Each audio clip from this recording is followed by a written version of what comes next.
Kegiatan rutin donor darah ASN pemerintah Aceh yang dimulai sejak bulan Mei tahun 2020 terus berlanjut pelaksanaannya.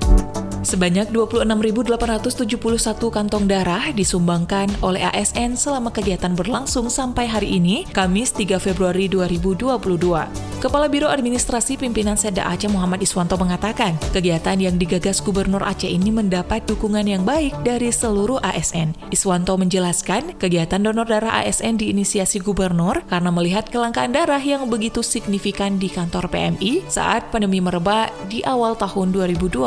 Menurut Gubernur, permasalahan tersebut perlu diatasi mengingat begitu banyak pasien di rumah sakit yang sangat membutuhkan transfusi darah. Iswanto mengatakan ide kegiatan donor darah ASN yang digagas Gubernur Aceh itu diatur secara sistematis pelaksanaannya oleh Sekretaris Daerah Aceh Takwallah. Sekda bersama pengurus PMI menyusun kalender donor darah ASN agar kegiatan itu berjalan teratur dan berlanjut. Iswanto berharap seluruh ASN pemerintah Aceh dan juga seluruh masyarakat terutama ASN di kabupaten kota untuk ikut serta dalam program mulia ini.